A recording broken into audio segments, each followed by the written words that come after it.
Hey guys, guess where I'm at? Not the hospital. So I got discharged. It's been a week and a couple of days. I'm sorry I haven't made any videos. Honestly, getting used to everything sadly has been a little bit slow, but I'm happy to be out. The structure of the hospital is kind of helpful, but at the same time, it's good just to be out and to be able to go wherever you want and not to be stuck in one place or people telling you what to do and when to do it. So I've been meaning to update you guys about what happened, and yeah. So I had a chest tube. I still have the chest tube.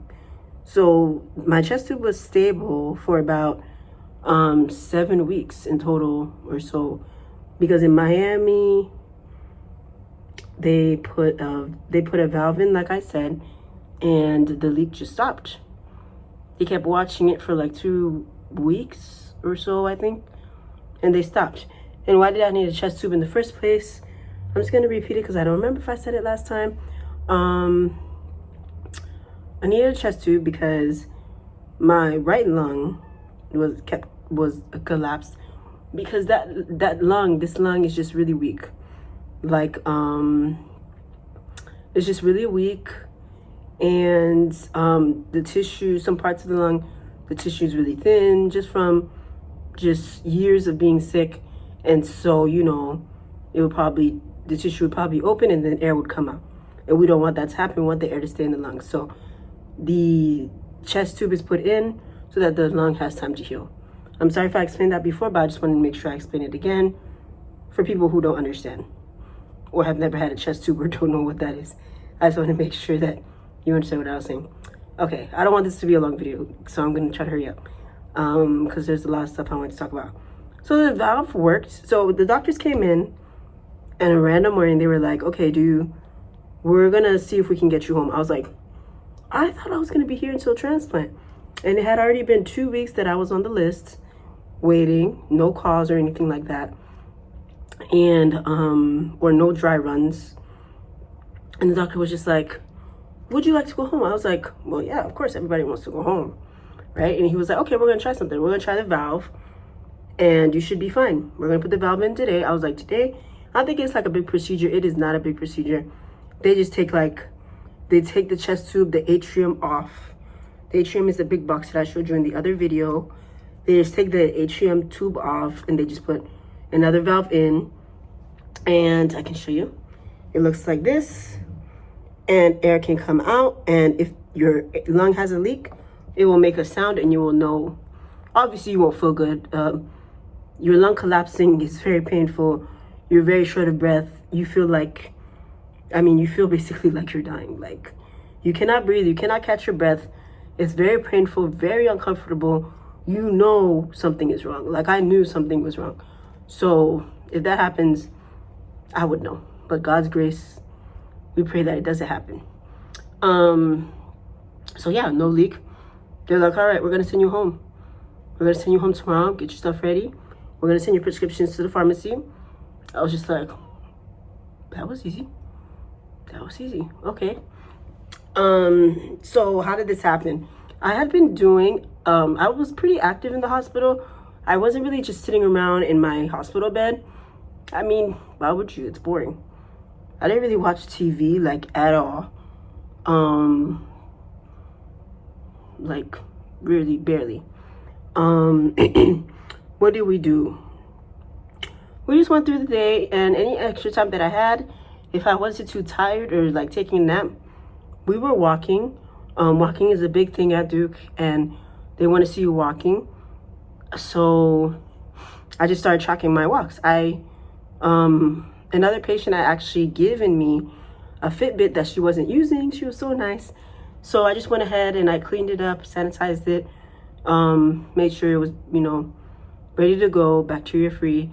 And then, I linked it to my phone and everything, and I was using that. And now, I got my Apple Watch and stuff. So, but yeah, in the hospital, I was using the Fitbit, and tracking all my steps and stuff. Some days, on most days, We did at least 2 miles. On good days, we did 4 or 5 miles. So that was, pretty good. So we were tracking steps, tracking miles and stuff like that. And the doctors were pretty impressed that I was able to walk that much. We didn't just walk on the floor. We went downstairs. We were walking around the whole hospital. I mean, the hospital is really, really big. It's really ginormous. Like, I haven't been to a lot of hospitals, but that hospital is big.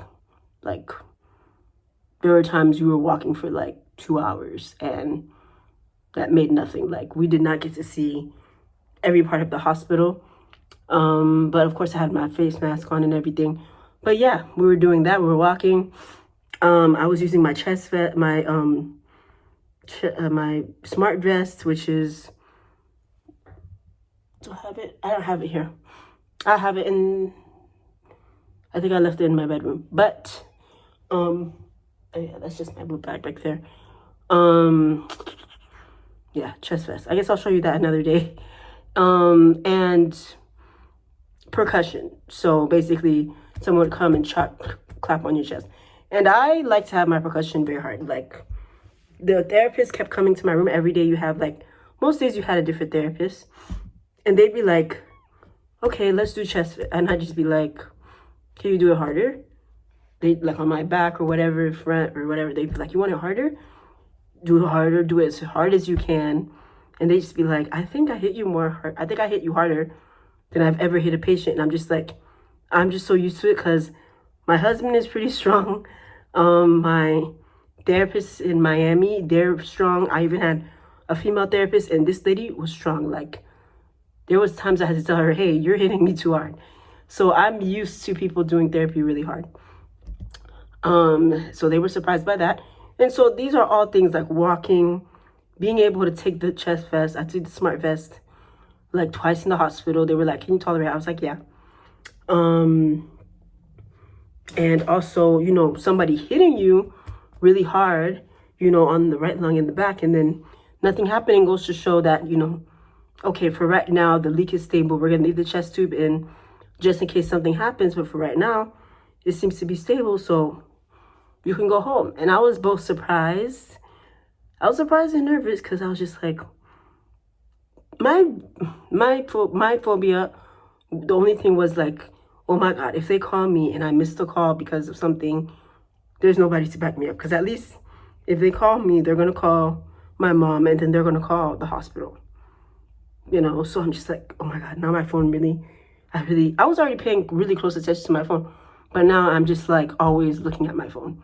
Like really making sure that I never, like yesterday, I was in pulmonary rehab. And I didn't look at my phone for like 30 minutes. And I saw a missed call from a North Carolina zip code. And I freaked out. And I just walked out of the class. And I was just like, oh my God, someone called this number. Who is this? And it was just like, I think it was like a T-Mobile or something. And I was just like, oh, no, don't worry about it. It's okay. And it's just like, I thought it was the lungs. I was like, oh my God, they've already moved on to the next patient. They probably called me and I didn't pick up. So, yeah. I'm like now like hyper nervous, like not even hyper nervous is even a word. But just very cautious and always checking my phone now. It's really bad. So so we got out and I immediately was like, I had never been outside the hospital. We're in Durham. That's where the hospital is, Durham, North Carolina, which is basically Raleigh, North Carolina. Never been out. First thing I was like, I don't like this place. It looks like the countryside. We're in the middle of nowhere. The trees are bare. That's what I guess like got me. It's so cold. I'm from Miami, okay? I'm not used to being cold. It's cold, and then most of the times we went out was like late afternoon or whatever. Even the daytime was like cold around that time. There was no sun. The trees were bare. There's no leaves. I'm just like, this place is so depressing. My husband's like, it's not that bad. I'm like, ooh, people live here? Why? Like, I don't know. It's just depressing to me. I'm like, it's so cold. The trees have no leaves. There's no color. it's just like there's nothing going on. And I keep asking people, I'm like, how? I'm like, what do you do? Well, no, I just go home, I cook dinner, sometimes I go out. I'm like, where? Where do you do? Oh my God. Sorry, guys. I did not like it. I called my friend, I said I didn't like it. I called my mom, I said I didn't like it. I was just like, I can't wait to get the transplant and just get out of here. But on like day five, guys, we went to the mall. The mall is 10 minutes away. It was a cute mall. So the mall was a cute mall. And I saw Barnes and Nobles. I love books. I saw just tons of restaurants and stuff. Just like little things, like restaurants and stores. I like to window shop. I like to shop. So I was just like, you got me.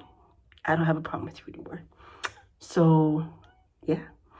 The cold, I'm still getting used to. I'm still getting used to being cold. I'm still like, what is this? Yesterday was 30s, and that's like not even that bad. So yeah. So being out of the hospital is a pretty good distraction. But now I have to go to pulmonary rehab. So I gotta let you guys know how that's going. I've been going to pulmonary rehab for a week now. Yeah. Yep. And I'm sorry I don't know if you guys can hear me wheezing. If you do, I apologize. I'm sorry. I took all my medications and my stuff this morning, and I'm still kind of wheezing. So I'm sorry if I'm still kind of wheezing, if it's bothered you. But guys, if you did like this video, please subscribe, please comment, please share. And yeah, I just wanted to give you guys an update of what's going on. And I'll give you guys a review of like what pulmonary rehab is. I don't know if you know what that is, and my feelings about it, because it has been a big part of my life since I have left Rome. So, I mean, since I left the hospital, it's been taking up most of my day. So, yeah, it's good to see. Well, it's not good to see you guys. I can't see you, but I'm happy to update you guys. Talk to you soon. Bye.